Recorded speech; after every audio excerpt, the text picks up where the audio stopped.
Hi, I'm David Holt. I'm coming to you from Asheville, North Carolina, and I have the privilege of reviewing 5 of Deering's Openback Banjos. Now, I love these banjos because they have different tones. Each one of them have a different purpose, really, and hopefully you'll find the right one for you. The great thing about a Deering banjo to me is that they're going to come to you beautifully made. You don't have to worry about the finish being just right or each joint fitting just right. They're going to be perfect in that way, and they're going to be set up really well too. So I really love getting a banjo you can just take out of the box and play. I'm going to try to do the same lick on each banjo so you can hear what it sounds like on each instrument. And I'm going to start with this Old Time Wonder. It's a 12-inch pot. I've done a longer review on this one, so if you want to see that, take a look at that review, but I'm going to cover it here as well. It's got a 12-inch pot. It's got a scoop here in the neck to give it that warm kind of tone, so you can play way up the neck here. Hear that kind of hollow sound? That's a great sound to me for old-time music. Now, here's the lick I'm going to do.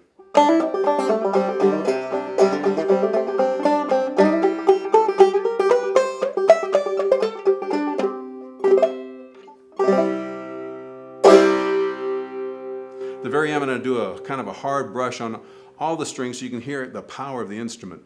Now, this instrument doesn't have a tone ring, and yet it's still got all that power to it and all that warmth of tone. Part of that's a 12-inch head. Part of it is the fact that it has a fiber skin head, and that makes it warmer as well.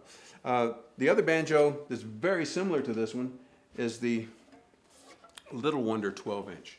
Now, the Little Wonder 12-inch is basically the same banjo, no tone ring. Has a different kind of head though, a frosted head, so it makes it a little bit punchier, a little bit brighter. It's got a tailpiece as well, which holds the strings down tighter, so it's just got a little bit brighter tone. Listen to this.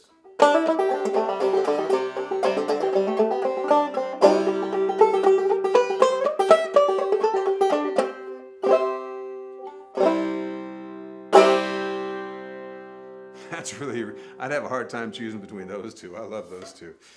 The next one is the Senator.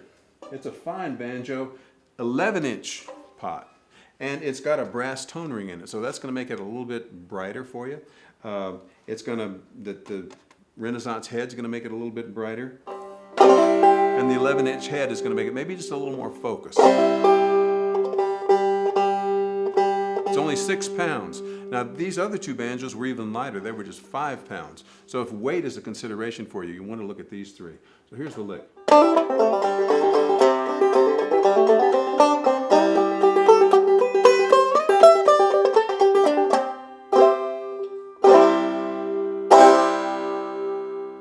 I'd say this banjo is great for someone who wants an old-time banjo that sounds old-timey, but really punches out a good bit of volume. This thing will definitely cut it.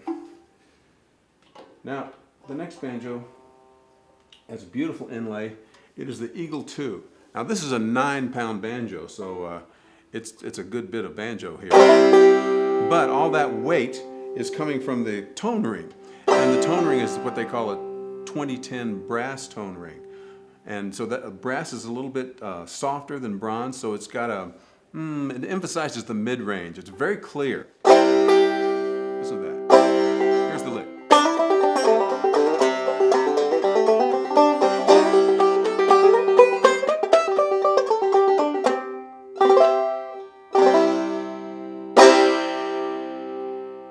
That's a loud banjo. You could blow them away with this thing. If you play 2-finger style or 3-finger style even, you could certainly do it with this banjo. I think it would cut through about anything. It'd be great for kind of a Charlie Poole style too. Now, the last banjo we're going to look at is called the Sierra. Both of these banjos, the Eagle and the Sierra, have these beautiful inlays as well. So now it has a little bit different tone ring. It's a bronze tone ring, so it's a little bit brighter. It emphasizes the highs and the lows. Here's the lick.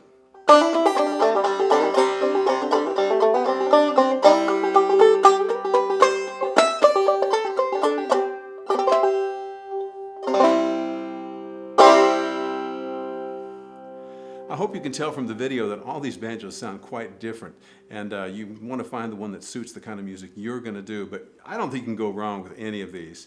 It's a real privilege to play them. I hope to see you down the trail. I'm David Holt. Thanks.